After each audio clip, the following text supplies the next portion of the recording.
अस्सलाम वालेकुम वरहमतुल्लाहि वबरकातुहू। प्यारे बच्चों, एक और कहानी के साथ हाजिर हैं और आज की कहानी का उन्वान है हाथी और चिड़िया। एक दफा का जिक्र है कि एक हाथी जंगल में घूमने के लिए निकला। वो हाथी बहुत ही ज्यादा रहमदिल और अच्छी आदतों वाला था। हाथी अपनी दुम हिलाता, आंखें मटकाता और झूमता गाता चलता जा रहा था। जब वो नदी के पास पहुंचा तो देखा कि चूहे का एक छोटा सा बच्चा पानी में डूब रहा है।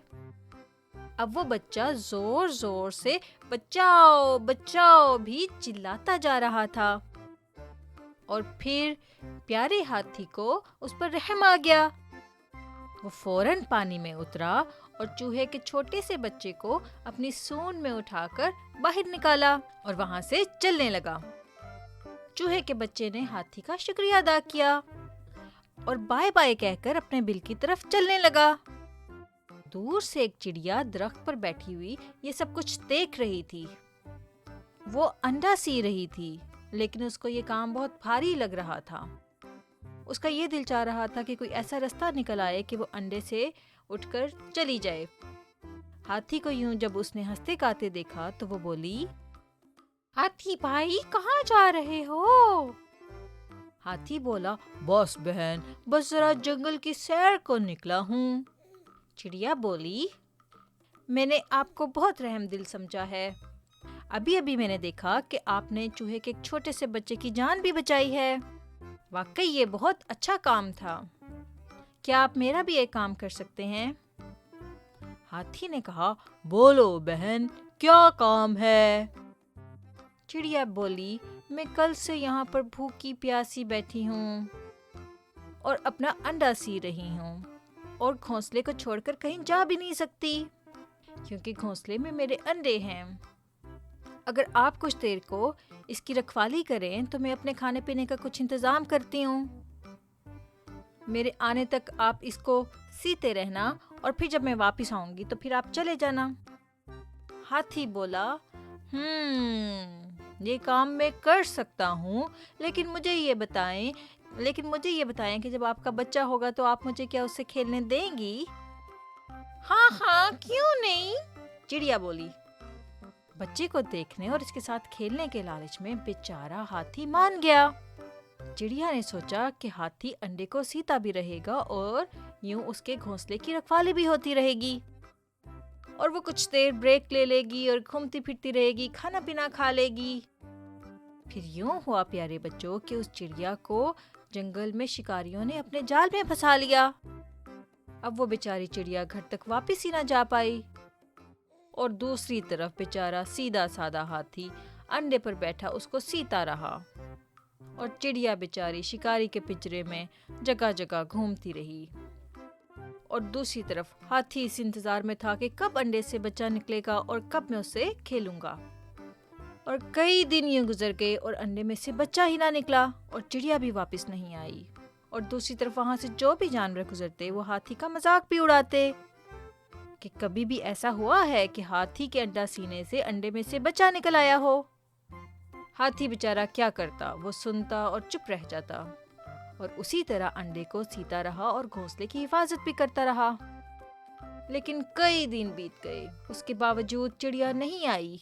एक दिन सर्कस वालों ने हाथी को देखा। वो उसे पकड़कर सर्कस में ले जाना चाहते थे, लेकिन प्यारा हाथी बच्चे के इंतजार में टस से मस ना हुआ। और फिर सर्कस वालों ने जब ये देखा तो उसे चिड़िया के घोंसले और अंडे समेत उठाकर वहां से ले गए और हाथी अंडे पर बैठा ही रहा। वो किसी तरह से खड़ा ना हुआ। सर्कस वालों ने लाख कोशिश की कि वो हाथी को कोई करतब सिखाएं, लेकिन वो टस से मस ना हुआ। और फिर वो जो भी करता वो बैठे बैठे ही करता। फिर क्या हुआ प्यारे बच्चों कि वो अंडे पर बैठे बैठे ही बैंड बजाता या फिर लोगों को हंसाता।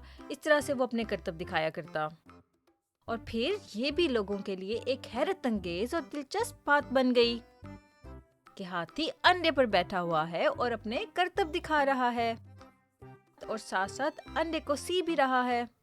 اور اب دیکھتے ہیں کہ بچہ نکلتا ہے یا نہیں۔ اور پھر ایک دن انڈا ہلنے لگا۔ ہاتھی گھبرا گیا کہ یہ کیا ہوا۔ انڈا چٹکا اور ٹوٹ گیا۔ انڈے سے بچہ باہر نکلا تو سب لوگ حیران رہ گئے۔ انڈے میں سے ایک چھوٹا سا خوبصورت سا عجیب و غریب سا بچہ نکلا جو کہ آدھا ہاتھی جیسا اور آدھا چڑیا جیسا تھا۔ اور پھر یہ تو لوگوں کے لیے ایک اچھا خاصا عجوبہ ہو گیا۔ ہاتھی اور وہ بچہ دونوں مل کر خوب کھیلتے کودتے اور سرکس میں طرح طرح کے کرتب دکھا کر بچوں کو ہنساتے اور لوگوں کو خوش کرتے۔ اور پھر پیارے بچوں، ہاتھی اور اس کے بچے کی وجہ سے اس سرکس کی شہرت دور دور تک پھیل گئی، اور یہاں تک کہ جنگل میں بھی ہاتھی کے اس عجیب و غریب بچے کی خبر پھیل گئی۔ اور دوسری طرف چڑیا جو کہ قید میں تھی اور پنجرے میں رہا کرتی تھی، ایک دن موقع پا کر چڑیا پنجرے سے اڑ گئی اور سیدھا واپس جنگل کی طرف پرواز کر گئی۔ اور وہاں اس نے بھی اس عجیب و غریب بچے کا ذکر سنا، اور پھر وہ اڑتے اڑتے جنگل سے اس سرکس میں گئی، اور جیسے ہی وہ سرکس میں گھسی تو اس نے ایک نظر میں ہی اس ہاتھی کو پہچان لیا۔ کھیل ختم ہونے کے بعد جہاں پر ہاتھی بندھا ہوا تھا وہاں چڑیا گئی اور جا کر اس سے کہا، اے بھائی ہاتھی، تم نے مجھے پہچانا کہ نہیں پہچانا؟ میں وہی چڑیا ہوں جس کے انڈے سے یہ بچہ نکلا۔ تو ہاتھی نے کہا، ہاں ہاں، تجھ جیسی بے فکر چڑیا کو بھلا میں کیسے بھول سکتا ہوں، جسے خود اپنے انڈے اور بچے کا خیال تک نہ ہو۔ چڑیا نے پہلے تو ہاتھی سے معافی مانگی اور پھر اسے بتایا کہ کس طرح وہ ایک شکاری کے جال میں پھنس گئی تھی، اور پھر کس طرح سے وہاں سے پنجرے سے اڑی، اور اس نے یہ عجیب و غریب بچے کی خبر سنی۔ خبر ملتے ہی کس طرح سے وہ یہاں پر اڑ کر آ گئی۔ چڑیا نے کہا، ہاتھی بھائی، مجھے میرا بچہ واپس کر دو۔ ہاتھی ایک دم رنجیدہ ہو گیا اور اس نے کہا، میں اس معاملے میں خود کوئی فیصلہ نہیں کروں گا، بچے سے پوچھا جائے گا کہ وہ کس کے ساتھ رہنا چاہتا ہے۔ جب بچے سے پوچھا گیا تو اس نے کہا کہ میں نے پیدا ہوتے ہی اس ہاتھی کو اپنے ارد گرد دیکھا۔ ہاتھی نے ہی مجھے ماں کی گود فراہم کی، لیکن میں ہوں تو چڑیا کا بچہ۔ بچے کی یہ بات سن کر چڑیا بہت خوش ہوئی اور سمجھی کہ اب وہ اس کے ساتھ جائے گا، اور دوسری طرف ہاتھی اداس ہو گیا۔ لیکن پھر بچے نے کہا کہ میں ہاتھی اور اپنی ماں چڑیا دونوں کے ساتھ ہی رہنا چاہتا ہوں۔ اور یہ بات سن کر ہاتھی اور چڑیا دونوں خوش ہو گئے۔